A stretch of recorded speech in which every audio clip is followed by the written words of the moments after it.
Solitude, peace, silence, flowers, prayer, all these incredibly beautiful things that we can draw on and that can help us on our journeys.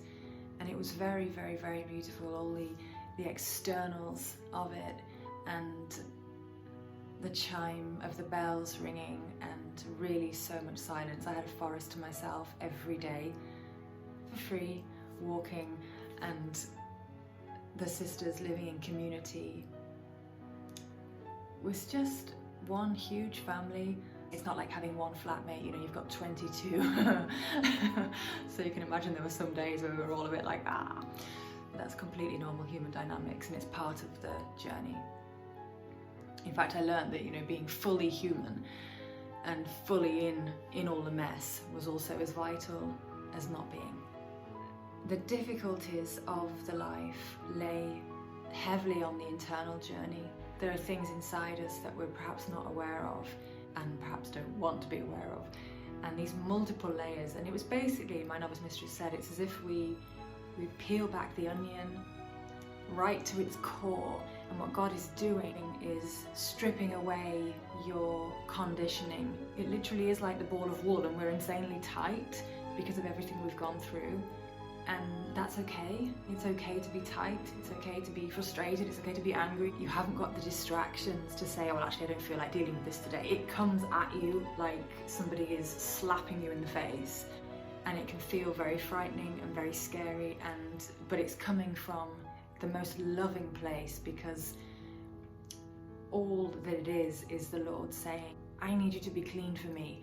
I need you to be not polluted. I need you to be as free as you can be. I kept thinking of butterflies and St. Teresa of Avila's imagery of the caterpillar going through the intense transformation, and then at the end of it, the wings and the flight. And I was hyperactive every time one of these happened. We had the phrase, don't be afraid, all the time, because a lot of imagery that was coming up for me in prayer was when our Lord walks on the water and Peter is drowning. And I was like that. We've all had these moments where we just sink, and we're like, okay, I'm sinking. And it's okay to sink, but there's always the light. If you do the work within, if you allow yourself the mess, and if you look at it and you face it, I think that's the hardest thing. Of course, when we're all busy every day, you don't think, okay, I must come into this bubble today and think about my inside. It's not like that. But the monastic environment forces it on you, because it's designed in such a way that you're to be cleared of everything within you that's messy. And it doesn't mean that the sisters there now are walking around perfect. That's not what it means. It just means that you dig within more, dig within. Doing the work and freeing myself up is what's led me to how I am and where I am now. It's like people say, you know, if you open the door, you can see through it and you can receive. You know, if we sit there closed to even ourselves. I have no words for that. It's just, there's nothing. Self-love to me is the ultimate, and I had that absolutely tested and shown to a much deeper level of clarity in the convent. The sisters would say, if you're not honest with yourself, and if you're not truthful to yourself, and if you don't listen, you're walking a false surface level reality, you know.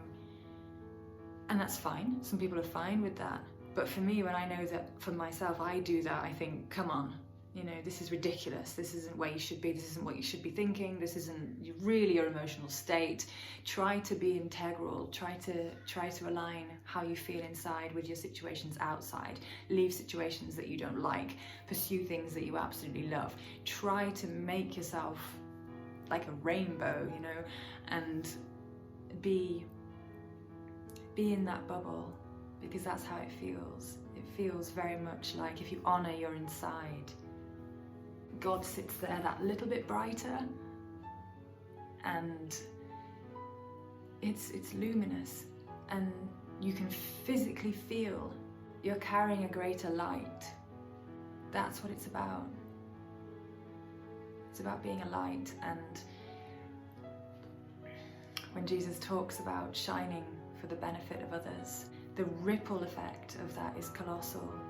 I would say always go within, always.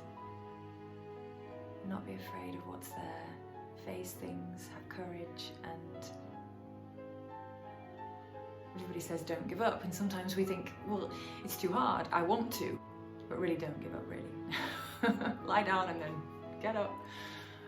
There were a couple of nights where I just cried, in my first couple of weeks, and my novice mistress said, okay, bed? I'm like, yeah, that would be fine, I'll just skip Compline and scream, and that's the reality.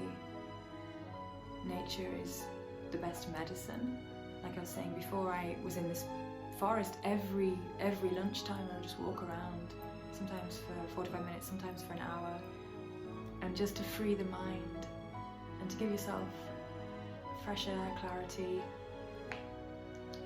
for those moments when we can get very stuck in our own head. But it all comes down to just making sure we take time to ourselves and we center and we connect.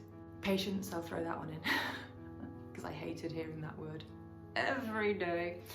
Loving yourself, not being too hard on yourself, and making the time, making the effort, that's the most important.